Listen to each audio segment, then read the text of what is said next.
household currently owes more than $165,000. The study also found nearly 7 in 10 Americans have financial concerns about the next 12 months. The National Retail Federation reports that holiday sales fell short of expectations as shoppers felt constrained by rising interest rates and inflation. Sales between November and December did grow by 5.3% year over year, but that was below the NRF's prediction of 6 to 8%. Congressman George Santos is being accused of fraud once again. This time, a disabled veteran says Santos raised $3,000 for his sick dog and then disappeared with the money in 2016. In a text to the news outlet Semaphore, Santos said he has no clue who this is, while adding the report was fake.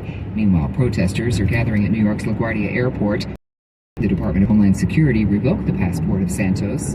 Lisa G. reports. Nassau County legislator John Lafasson says Santos is a flight risk. We believe an indictment of George Santos is not a matter of if, but a matter of when. Santos is under numerous investigations and has faced calls to resign for admitting to lying about his life story while running for Congress in a district representing parts of Queens and Nassau County. Meantime, New York Congressman Richie Torres is asking the Federal Election Commission to look into Santos's campaign finances. Uterine cancer is officially a 9/11 related illness. It's being after a years-long push to include it on the list of World Trade Center-related diseases.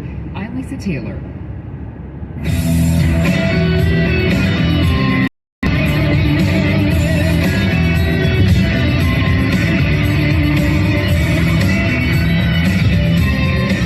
We're going to make basically raising kids tax-free, no tax on diapers, wipes, children's clothes, strollers, cribs, none of that stuff. Going to be too late for me and my wife and our kids. They're getting 5, 4, and 2 now, but for younger families, be able to do it would be really, really important, because again, those are things you just have to buy. You got to buy the diapers, you got to buy these things, so that's going to save families a lot of money. We may even say no tax on gas stoves coming up this year. We'll do that. That's fine with me. I want you to be able to have a choice. Governor Ron DeSantis of Florida there talking about initiatives meant to help people who are trying to have families, probably something very important. You look at what the future of America and every major power in the world looks like, and understanding its demographics, specifically related to the age of its population, the replenishment of its population, stuff really matters, and encouraging people to have families, stable family units, to have children is obviously a good thing on many levels, but it's a good thing on a civilizational level.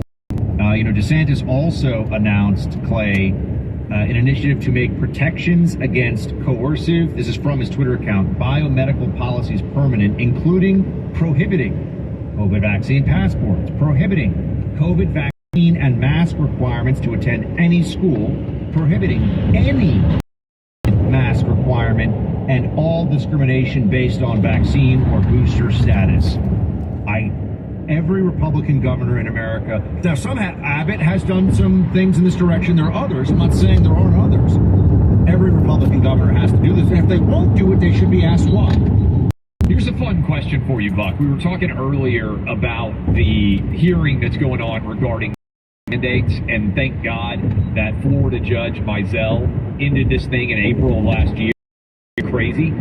What would stop, and again, I think it's a really kind of fascinating legal question, what would stop the state of Florida from saying, as soon as you enter Florida airspace, you can't be required to wear a mask on an airplane?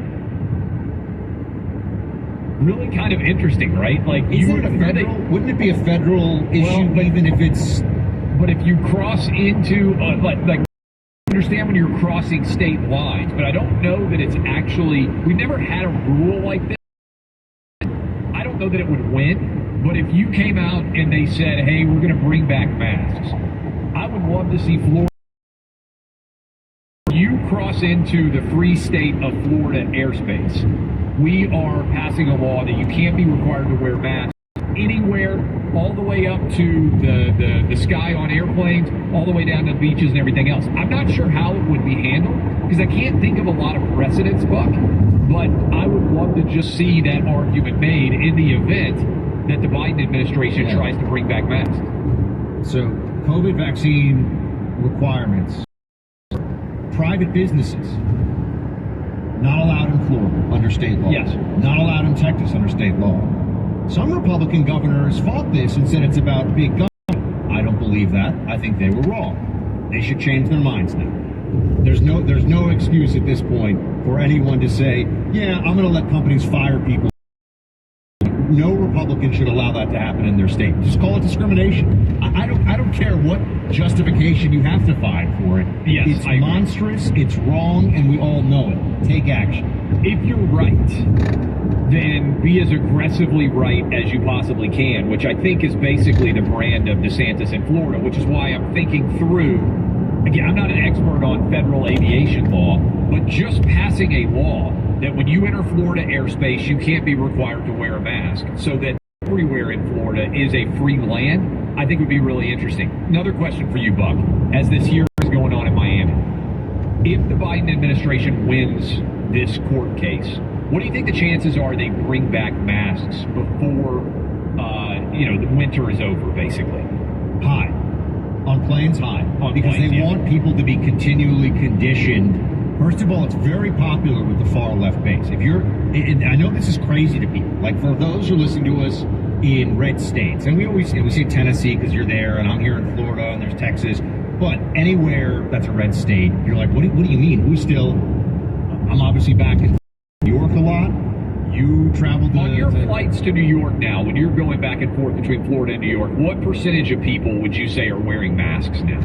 10%, maybe. So it's continued to decline. It's not. It's small but noticeable, and maybe on some flights it's more like 20%. Right. So there's a crew that always has, and they also now particularly opt for. I've noticed that because now that they're owed, the high priests of Fauciism have said, the cloth mask doesn't really work.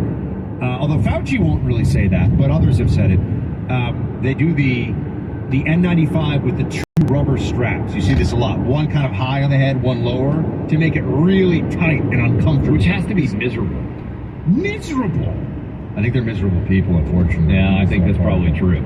Yeah, but this is a real thing that's still out there. And, I'm sorry, but the dynamic became when they have the power, they make you do all these things. But in some places, it's even when you have Republicans who want to step in and no.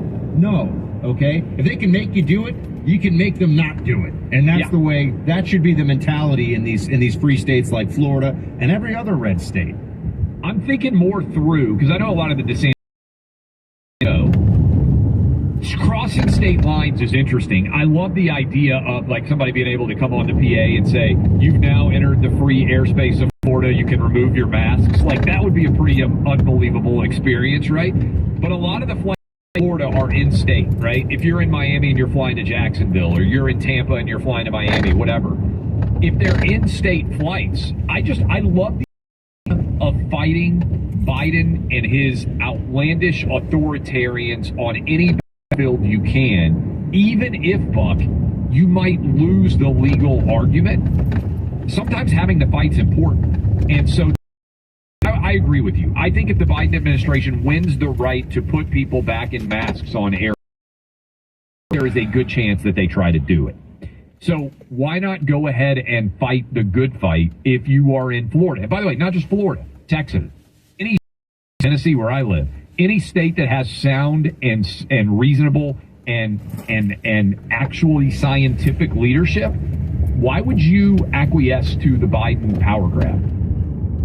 Yeah, you got to fight it because there's also I think a mentality here among the Democrats that this training that we all had to go through, this conditioning, that they can just say, oh no, but this is really, really important, and do insane stuff. I mean, they deployed National Guard at the airport in New York to ask people to fill out a survey about where they had traveled.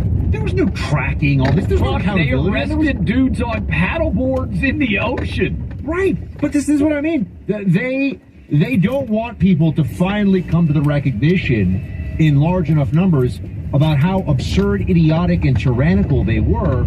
So they want to kind of keep some of these powers in the background. But I'm telling you, they want to find an excuse to use it. Look at all these people at Davos. Look at John Kerry talking about, we're here to save the world. What a joke that guy is. I think they could definitely example. Remember New York City was still requiring you to wear a mask walking around in LaGuardia even after they did away with the federal mask mandate? Yep. You could certainly, I think, ban masks in Florida airports.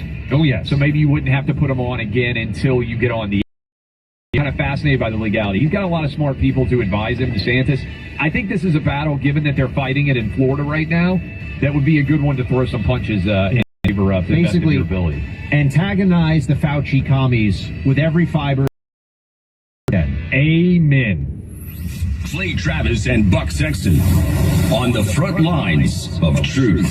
Power Talk 1460 and FM 101.1. Rising inflation, a volatile stock market wreaking havoc on retirement accounts. Until economic uncertainty turns around, Phoenix Capital Group suggests you diversify your investments. They're introducing investors to high-value oil and gas investments here in the U.S. with current yields ranging from 8% to 11% AP.